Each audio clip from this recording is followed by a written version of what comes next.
हर हर महादेव। जय गुरु जी। शुक्राना गुरु जी। शुक्राना।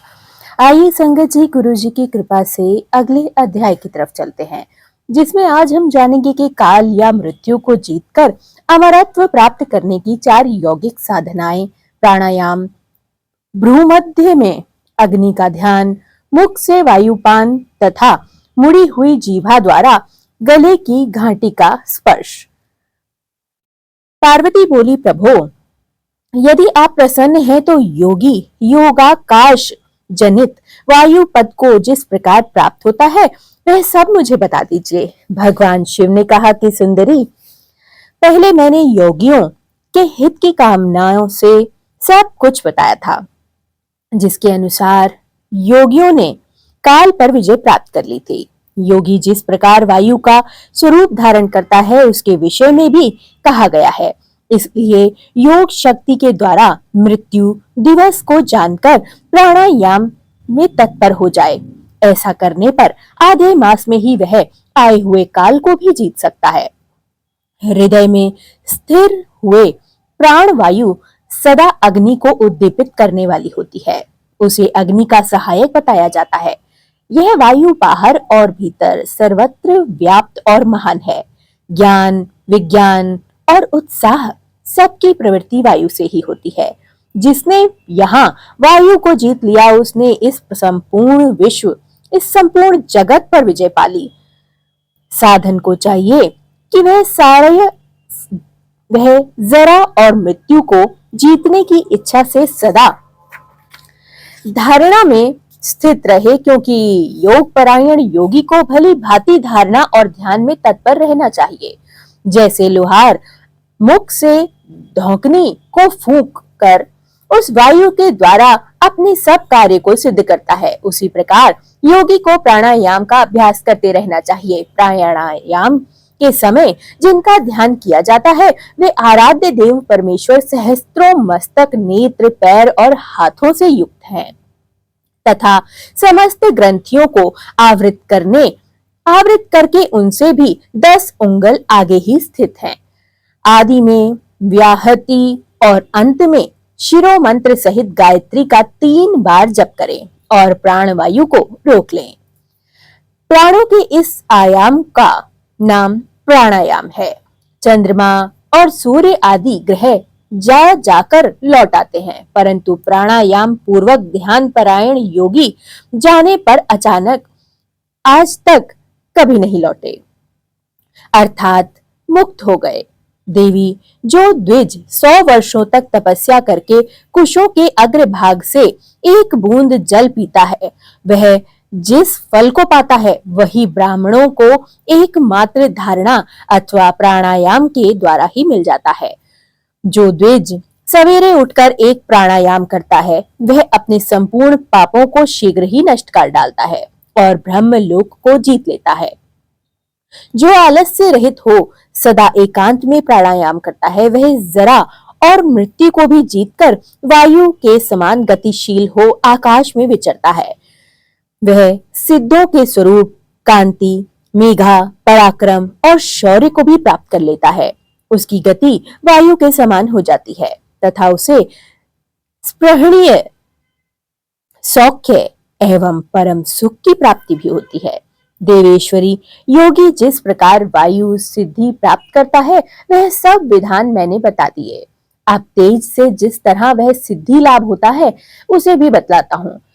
जहाँ दूसरे लोगों की बातचीत का कोलाहल ना पहुंचता हो, ऐसे शांत एकांत स्थान में अपने सुखद आसन पर बैठकर चंद्रमा और सूर्य वाम और दक्षिण नेत्र की कांति से प्रकाशित मध्यवर्गीय देश भूमध्य भाग में जो अग्नि का तेज अव्यक्त रूप से प्रकाशित होता है उसे आलस्य रहित योगी दीप रहित अंधकार पूर्ण स्थान में चिंतन करने पर निश्चय ही देख सकता है। इसमें कोई संशय नहीं है। योगी हाथ की उंगलियों से यत्न पूर्वक दोनों नेत्रों से कुछ कुछ दबाए रखे और अपने तारों को देखता हुआ एकाग्र चित्त से आधे मुहूर्त तक उन्हीं का चिंतन करता रहे। तदंतर अंधकार में भी ध्यान करने पर वह ईश्वरीय ज्योति को देख सकता है। वह ज्योति सफेद, लाल, पीली, काली और इंद्रधनुष के समान रंग वाली होती है। बाहों के बीच में ललाटवर्ती बाल सूर्य के समान तेज वाले उन अग्निदेव का साक्षात्कार करके योगी इच्छानुसार रूप धारण करने वाला हो जाता है तथा मनोवांछित शरीर धारण कर क्रीड़ा करता रहता है। वह योगी कारण तत्व को शांत करके उसमें अविष्ट होना, एक दूसरे शरीर में प्रवेश करना है। अणिमा आदि गुणों को पा लेना, मन से ही सब कुछ देख लेना, दूर की बातों को सुन लेना और जानना, अदृश्य हो जाना, बहुत से रूप धारण कर लेना तथा आकाश में विचरना इत्यादि सिद्धियों को निरंतर अभ्यास के प्रभाव से प्राप्त कर लेता है। जो अंधकार से परे और सूर्य के समान तेजस्वी है, उसी का महान ज्योतिर्मय पुरुष परमात्मा को मैं जानता हूँ। उन्हीं को जानकर मनुष्य काल या मृत्यु को लांघ जाता है। मोक्ष के लिए इसके सिवा दूसरा कोई मार्ग नहीं है। हे देवी, इस प्रकार मैंने तुमसे तेजस तत्व के चिंतन की उत्तम विधि का वर्णन भी कह सुनाया, जिससे योगी काल पर विजय पाकर अमरत्व को प्राप्त होते हैं। हे देवी, अब पुनः दूसरा श्रेष्ठ उपाय बताता हूँ, जिससे मनुष्य की मृत्यु नहीं होती। देवी, ध्यान करने वाले योगियों की चौथी गति साधना बताई जाती है। योगी अपने चित्त को वश में करके यथा योग्य स्थान में सुखद आसन पर बैठ जाए। वह शरीर को ऊंचा करके अंजलि बांध कर चोंच की सी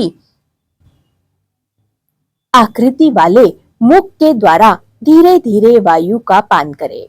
ऐसा करने से क्षण भर में तालू के भीतर स्थित जीवनदायी जल की बूंदें टपकने लगती हैं। उन बूंदों को वायु के द्वारा लेकर सूंघे। वह शीतल जल अमृत स्वरूप होता है। जो योगी उसे प्रतिदिन पीता है, वह कभी मृत्यु के अधीन नहीं होता। उसे भूख प्यास नहीं लगती। उसका शरीर दिव्य और तेज महान हो जाता है। वह बल में हाथी और वेग में घोड़ों के समान हो जाता है। उसकी दृष्टि गरुड़ के समान तेज हो जाती है और उसे दूर की बातें भी सुनाई देने लगती है। उसके केश काले और घुंघराले हो जाते हैं तथा अंग कांति गंधर्व एवं विधाधरों की समान कर लेता है। वह मनुष्य देवताओं के वर्ष से 100 वर्ष तक अधिक जीवित रहता है तथा अपनी उत्तम बुद्धि के द्वारा बृहस्पति के तुल्य हो जाता है। उसमें इच्छानुसार विचरने की शक्ति आ जाती है और वह सदा के लिए सुखी रहकर आकाश में विचरण की शक्ति प्राप्त कर लेता है। वरानने, अब मृत्यु पर विजय पाने की पुनः दूसरी विधि बता रहा हूं, ध्यानपूर्वक सुनना, जिसे देवताओं ने भी प्रयत्न पूर्वक छिपा रखा है। तुम उसे सुनो। योगी पुरुष अपनी जीभा को मोड़कर तालू में लगाने का प्रयत्न करे। कुछ काल तक ऐसा करने में क्रमशः वह असमर्थ होगा, लेकिन एक प्रयास के बाद वो समर्थ होगा। वह क्रमशः लंबी होकर गले की घाटी तक पहुंच जाती है। तदंतर जब जीभा से गले की घाटी सकती है, तब शीतल सुधा का स्त्राव करती है। उस सुधा को जो योगी सदा पीता है, वह अमरत्व को प्राप्त हो जाता है, यानी उसकी कभी मृत्यु नहीं होती। हर हर महादेव। जय गुरु जी। शुक्राना गुरु जी, अनंतम अनंतम शुक्राना। हे महादेव, इस समय समस्त विश्व को आपकी कृपा की अत्यंत आवश्यकता है। हे महादेव, सर्वत्र भले की कामना हम समस्त विश्व आपके चरणों में करते हैं। इस पुराण को पढ़ने का जो भी फल हो, वो समस्त विश्व को प्रदान कीजिए और कभी किसी घर पर कोई आपदा के बादल न मंडराए। सुख शांति चारों ओर फैल जाए। जय गुरु जी। शुक्राना गुरु जी। सर्वदा भला मेरे गुरु जी।